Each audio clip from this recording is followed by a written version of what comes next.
Far beyond the known stars, hidden behind a nebula of swirling blue storms, existed a planet forgotten by time. Vantoria. It was a world of crystal mountains, floating oceans, and twin moons that never set. The Vantorians, an ancient alien race, had survived for millions of years using a rare cosmic energy called Aether pulse, the strongest life force in the universe. But now, their planet trembled.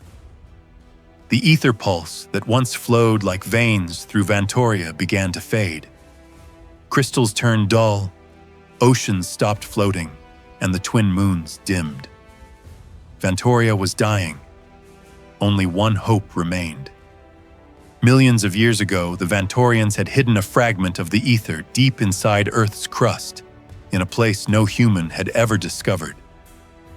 They planned to return only if their world ever collapsed. That time had come. Inside the glowing hall of Eternum, the High Council of Vantoria gathered around a levitating cosmic map.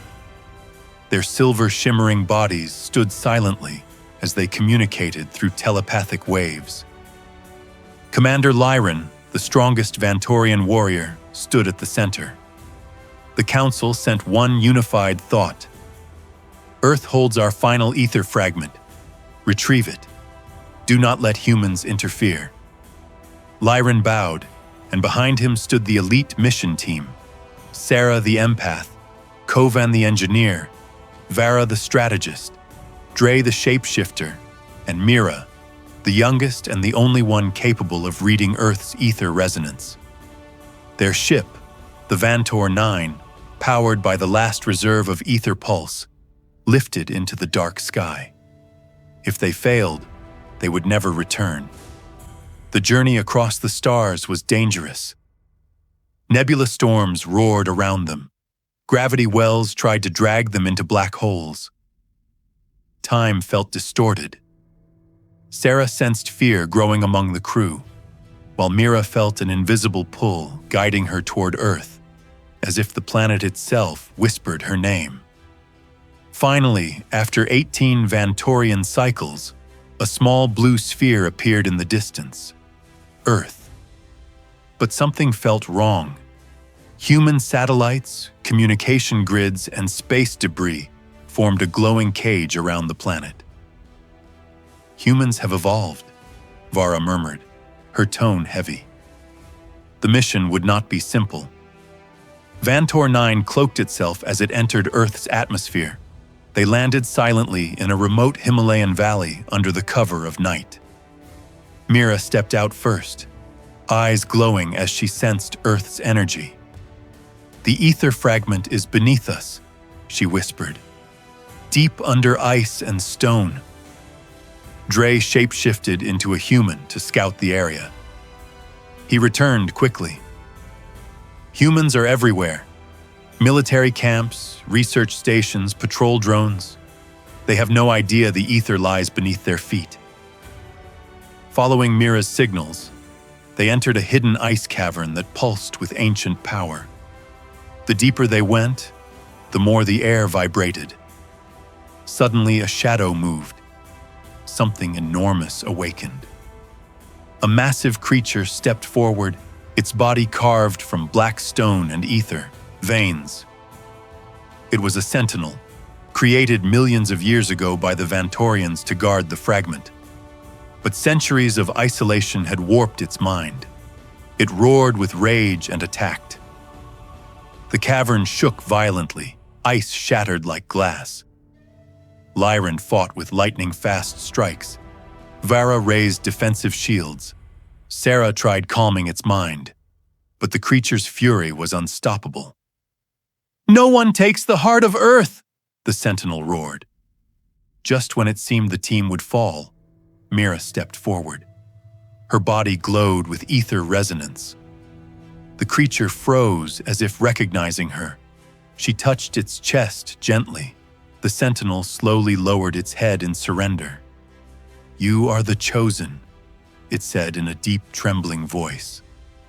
The path opened, revealing a glowing crystalline heart embedded in ancient ice. Mira approached it, and the entire cavern lit up like dawn as she placed her hand over it. The ether fragment awakened, releasing waves of shimmering cosmic light. But outside the cavern, danger awaited. Human forces had detected the sudden surge of energy. Helicopters circled overhead. Tanks rolled into the valley.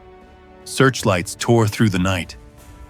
Commander Lyran ordered a rapid extraction, but before they could escape, humans surrounded them.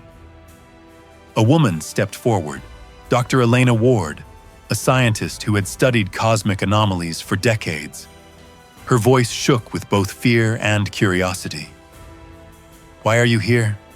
she asked. Lyran hesitated, but Sarah sensed honesty and compassion in the woman's heart. Mira stepped forward with the glowing fragment. "Our world is dying," she said softly. "We came only for what was ours." Elena stared at the fragment, realizing Earth had never been alone in the universe. The truth weighed heavily on her. If she allowed them to take it, Earth might lose something powerful. But if she stopped them, an entire alien civilization would perish. She made her decision. "Go," she said quietly. "Save your world." Under her command, human soldiers slowly lowered their weapons.